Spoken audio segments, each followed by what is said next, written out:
sidang kabinet paripurna pertama. Iya,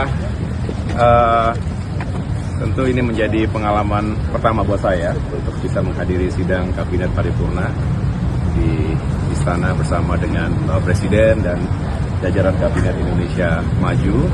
Saya tentu ingin benar-benar mendengarkan apa yang akan dipaparkan yang menjadi tema hari ini. Setahu saya kita semua akan menyongsong atau persiapan menuju bulan Ramadan, bagaimana ekonomi kita termasuk harga-harga kebutuhan pokok. Kita ingin semuanya bisa stabil dan tentunya masyarakat bisa tenang untuk menghadapi minggu-minggu ke depan ini.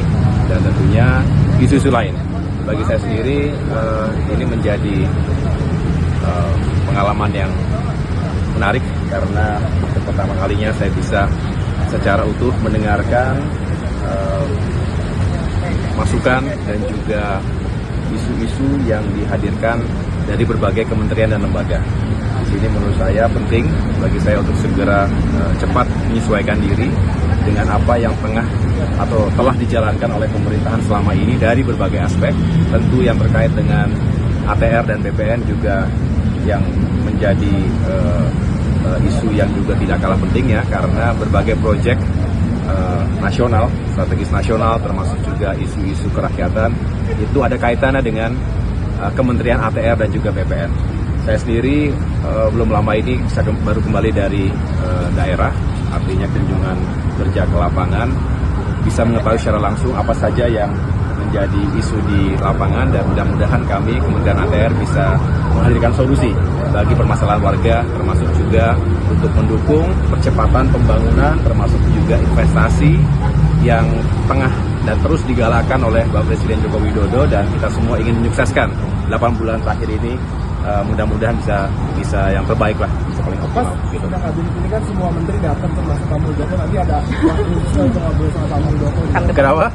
Ketemu Pak Muldoko Kan semua menteri datang termasuk Pak Muldoko, nanti ada waktu khusus kan untuk waktu khusus. Sama Pak Wah, kalau waktu khusus nggak tahu ya. Yang jelas saya datang memenuhi undangan untuk sidang kabinet paripurna. Yang jelas saya tidak ingin tidak fokus.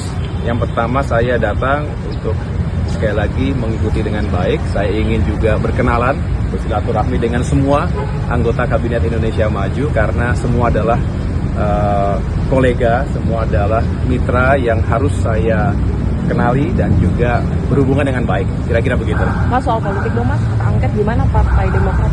Hak angket.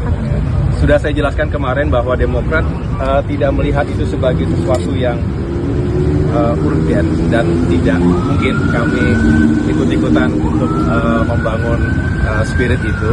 Yang jelas Demokrat hari ini berada di pemerintahan.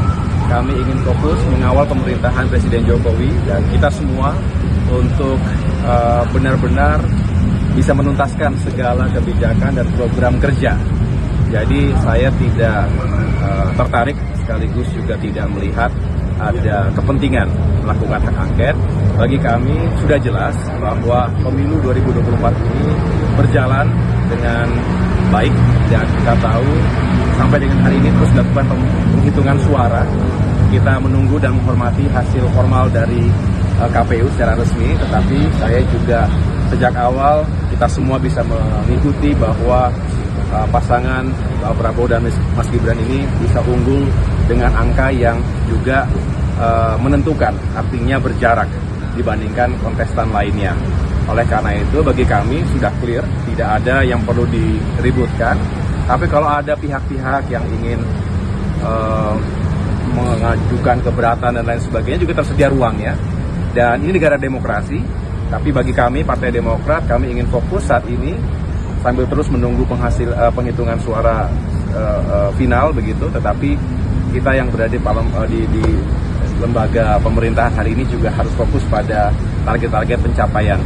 Saya hanya ingin fokus di sana, begitu. Mas tadi lanselnya berat banget, apa sih Mas? Ikut sidang pertama kayaknya persiapannya. Iya, ada persiapan khusus juga. Siap nginap di sini kayaknya. Mas, kabarnya ada juga pertemuan untuk membahas kabinet selanjutnya di Prabowo dan Oh, saya belum ikut diajak berbicara terkait itu, tapi yang jelas pastinya Bapak Prabowo Subianto dan Mas Gibran juga di sela-sela waktu ini, karena 8 bulan ini menurut saya adalah waktu yang sangat baik untuk melakukan transisi, persiapan untuk bukan hanya mempersiapkan soft landing tetapi juga take off kembali.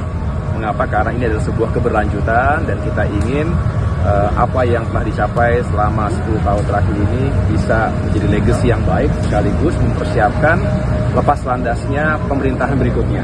Dan insya Allah Pak Prabowo dan Mas Gibran akan menjadi pemimpin yang bisa mengakomodasi berbagai kepentingan. Kita semangat adalah rekonsiliasi bangsa, kita ingin menghadirkan tim yang kuat, Koalisi Indonesia Maju ingin menghadirkan yang kuat, tim yang kuat, yang berisi ataupun diawaki oleh putra-putri terbaik bangsa dari berbagai sektor, dari berbagai profesi dan juga lintas generasi. Saya yakin itu dan nanti kita lihat saja seperti apa.